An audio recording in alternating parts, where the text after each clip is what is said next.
Dolphins versus Bills, week 4, a huge divisional matchup. For some reason, this game is in the 1 o'clock time slot, but Chiefs-Jets is on Sunday Night Football, and of course, they expected Aaron Rodgers to be healthy for this game. But either way, getting into this preview, starting out with the injury report, the Dolphins list isn't terrible this week. Jalen Phillips is the only guy that's been confirmed is out. He injured his oblique last week versus the Broncos and didn't return in the second half.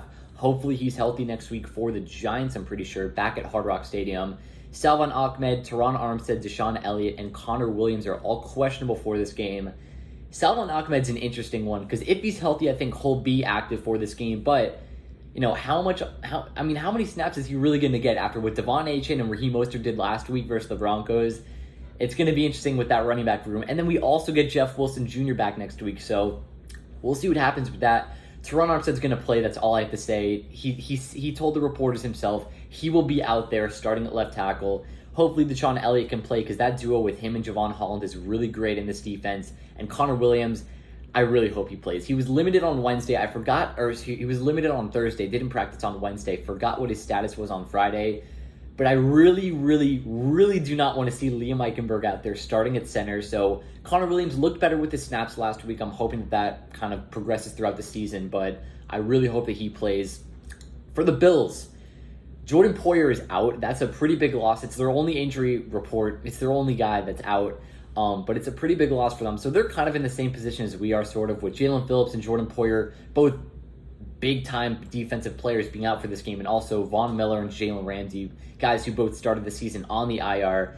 But getting into these matchups, the first one I have is Josh Allen versus the Dolphins linebackers. I'm going to talk about this more in a bit, but when Josh Allen wants to run, those Dolphins linebackers need to be there because, you know, I'm kind of giving up on saying that the Dolphins need to take down Josh Allen like as a sack because that's not going to happen. Only had 1 sack versus the Broncos and Russell Wilson. The Commanders had 7 the week before, so I don't expect this to bring down Josh Allen.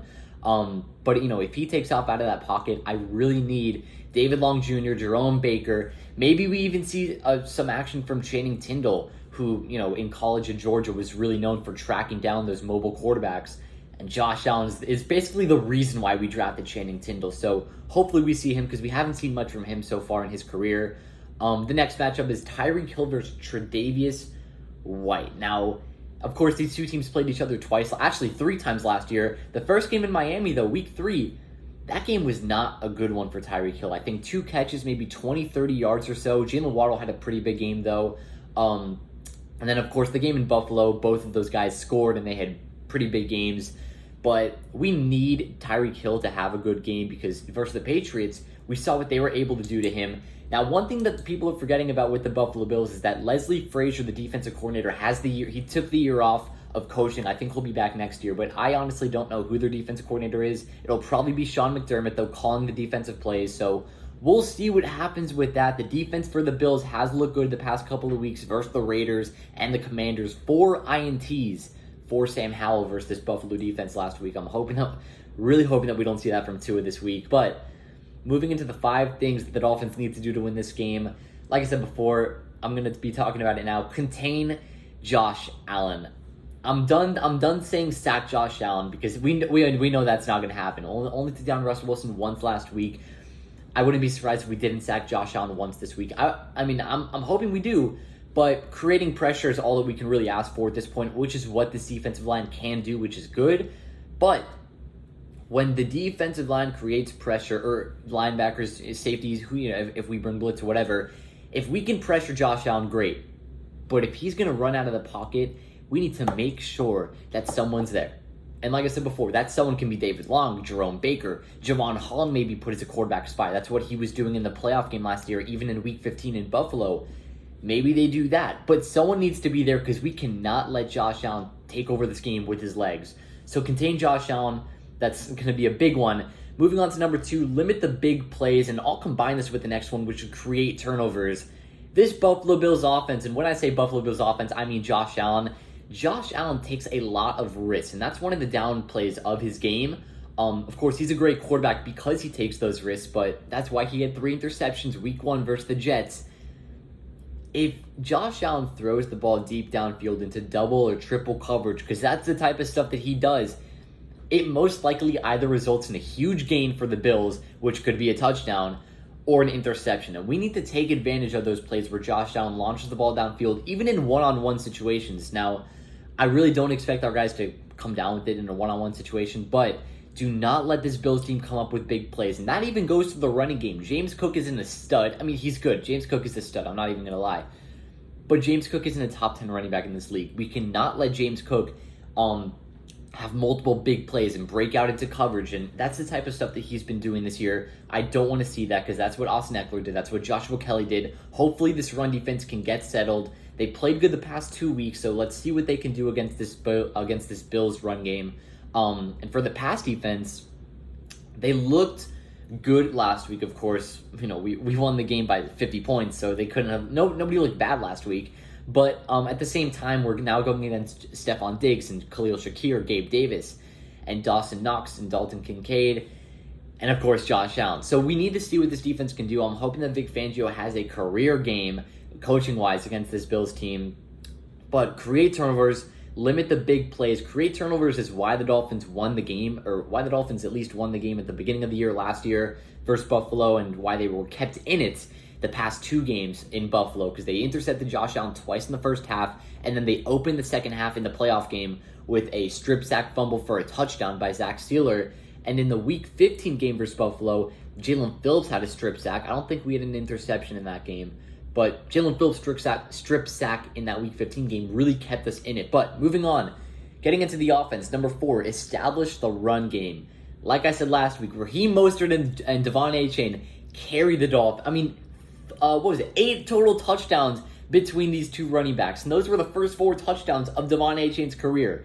So, now we're going to have Salvon Ahmed most likely back for this game. Even if he doesn't play, though, we still get the Devon Achane, Raheem Mostert duo. Raheem Mostert played really, really well against this Bills defense in the Week 15 game, because he didn't play in the playoff game. That's right, he didn't play in the playoff game. But in the Week 15 game in Buffalo, Raheem Mostert played really, really well.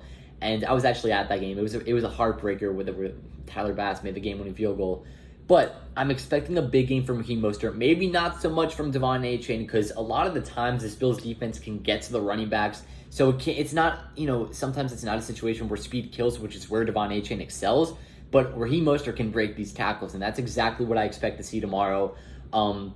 Need a big game from both those running backs. Number 5, keep the consistent offensive line performance. Tua was sacked once in the Patriots game, and that's it. Because I don't think he was sacked in the Broncos game. Tua has been sacked once this whole season. And the offensive line thought, with Kendall Lamb at left tackle, this offensive line looked great. And then you move Teron Armstead into that slot, and it looks even better. So, of course, Teron Armstead's going to play, like I said. You have Isaiah Wynn, who's been great in the pass blocking. The run blocking hasn't been perfect, but, he's excelling in that so far this year. Connor Williams at center, I'm really hoping, because I don't want to see Liam Eichenberg, Rob Hunt, and Austin Jackson both doing their things on the right side of the O-line. This offensive line is playing great. Now, Butch Barry, I don't know what he's doing, but it's working. So Broncos players were cheering when they fired him. I don't know why, because our offensive line is playing like one of, if not the best units in the NFL, which you'd love to see. Before I get into the score prediction, let me talk about this game for a sec. Like I said, Jalen Phillips is going to be out this game. When he was out versus the Patriots in Week 2, Bradley Chubb stepped up. I think him and Andrew Van Ginkel, who stepped into that starting spot for Jalen Phillips, both of them combined 15 pressures on Mac Jones, including 2 sacks. And Bradley Chubb also had that forced fumble, which was huge towards the end of the first quarter. And I'm expecting Andrew Van Ginkel to have another big game now that he gets all those Jalen Phillips snaps. Also, Emmanuel Ogbah, I think, should be able to step up because he'll get some more playing time as well. But Andrew Van Ginkel has been playing really well, and a lot of people have been comparing him to Zach Sealer because Zach Sealer really broke out last year and made himself known on this Dolphins defense. That's what Andrew Van Ginkel has been doing so far this year, and if he plays as well as he did the past 2 weeks, now with the excel of snaps without Jalen Phillips, I think that Andrew Van Ginkel can have a huge game for this Dolphins defense.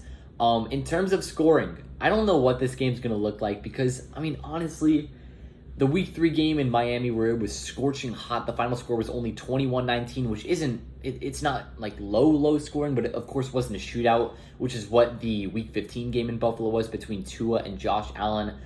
Really, really hoping for no injuries in this game because Tua doesn't have a great history of playing the Bills and injuries. But I'm excited for this game, man. Because I mean, you can really say that whoever wins this game has a real chance about winning the winning the AFC East at least. Because the Dolphins win this game, they move to 4-0. The Bills are 2-2. All of a sudden, the Dolphins not only have a 2-0 lead over the Bills and are undefeated on the year, but they're 2-0 in their division record because they beat the Patriots and Bills if they win tomorrow, and also, they also at the very least have the tiebreaker over the Bills, or at least they tie them.